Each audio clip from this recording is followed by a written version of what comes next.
Hi, I'm Adam Tendler. I'm a Yamaha artist. I'm a concert pianist, composer, concert curator, and I'm based in Brooklyn, New York. I think I've always been drawn to presenting programs in unusual or unique spaces. Sometimes has been because of necessity, just that's what I had to work with at that time, and we could get a piano there, and then it became an exciting experiment. Playing Liszt in the Greenwood Cemetery catacombs was a huge risk and a huge experiment because it was a very long program, a very intense program, and we truly were in catacombs surrounded by souls, we were amongst the dead, and is a very spiritual program. And to the very last second, it was unknown how this was going to work, if this was going to work. But I really wanted to see how that music would activate in that space. And I had this faith that it was going to be really cool and really powerful. And that combination of really cool and really powerful has sort of guided me into playing different programs in unusual spaces, whether it's in McCarran Park in Williamsburg, or on Little Island, the new park in New York City, or in the catacombs, or sometimes it's in nightclubs, galleries, where there's not usually a piano.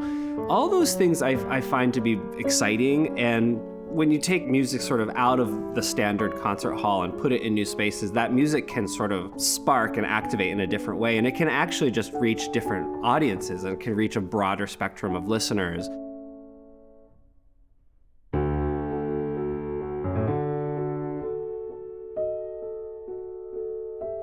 I did a 50-state tour out of my car, and that really was, in essence, to try to kind of teach myself how to perform. I really felt like the stage was the classroom I needed. If I wanted to be a performer, I needed to be on stage a lot more, because by the time I left music school, I'd become kind of a nervous wreck as a performer, which was unusual because I prided myself on feeling really comfortable as a performer. I'd performed a lot in music school, but somehow I'd gotten really internal and become a nervous wreck. So the 88 by 50 tour, I just wanted as much time on stage as possible, and I wanted to put myself in unusual places. I wanted to play modern music. And kind of finally, there was this element of, I am not comfortable with who I am. Maybe by the end of this gauntlet of 50 states, I'll have enough courage to come out. Everyone I knew was preparing me to be okay with it not working. Everyone said, if you just do 10, even that's okay. And I was like, I really want to do this, but I had no planning. I earned all my own money. I worked construction and taught piano lessons. I just saved it all. It was very much just a grassroots situation. As I was on the road, I would book more and more shows, just finding places through search engines and calling them and seeing who would say yes. But there was sort of a trajectory of coming out from the beginning, where you'd have a presenter saying to me that you don't have a closet, you have a vault, which he was right, to sort of midway through the tour actually falling in love with somebody and actually having this kind of relationship midway through the tour. I found myself getting to State 50. It had been a year, and I still didn't really have a career. I don't know if I had a national presence, and I still was in the closet. And it was this interesting thing of I felt profoundly different. And yet I realized at the end of this project, all I really had was myself. And it was I need to start to be honest about who I am. I found myself as a performer, and in a way had kind of come out as a performer, because even in music school, there's a sense of needing permission to perform, or needing permission to have sort of an artistic identity. Have I been schooled enough to have this identity? I felt like I'd come out as a performer, I can actually say to people now that I'm a pianist. That was the last sort of thing I needed to do, was to learn to be comfortable with my sexual identity. And it's even to this day, I struggle with that notion. Is it such a big deal? Who I love and what, and I still even struggle with it. Is it anyone's business? Why am I talking about it? But at the same time, it was such a point of agony to have to hide such a powerful and deep part of myself, a part that fueled my music making and that fuels my passion.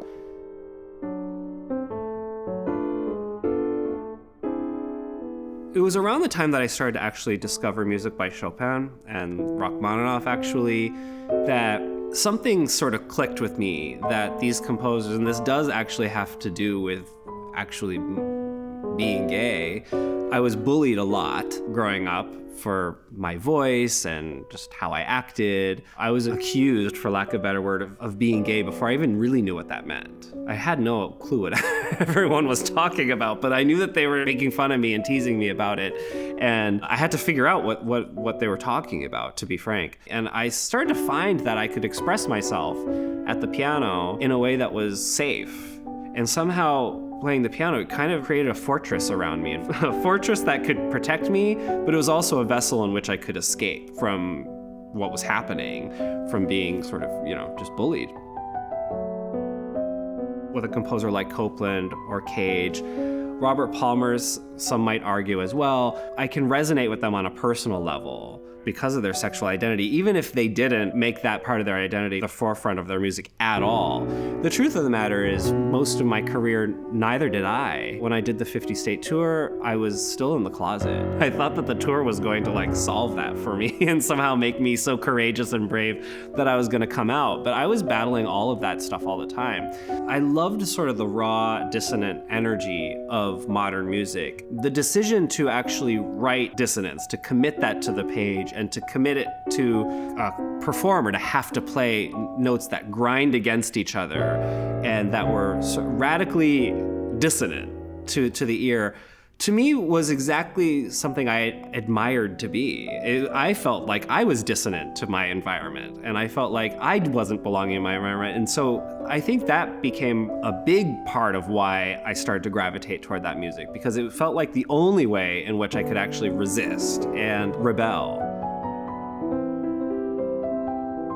I think I would tell that young person to not wait until that they don't have to wait until they're in their mid to late 20s like I did to actually embrace who they are and be honest about who they are.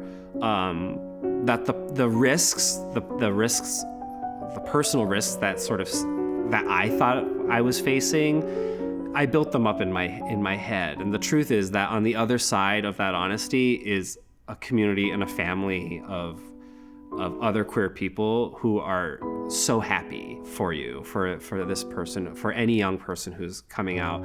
There is a whole culture and rich world and a community rich with amazing people who are there to support them. And the truth of the matter is also, I would say to avoid underestimating the people around them. I really underestimated the people around me that I was going to be rejected and cast off, and it was just not the case. I was completely embraced. It might not be true for everybody, but I would tell people that their honesty and their integrity and their bravery and their courage to come out and be honest about who they are will be admired by the people around them.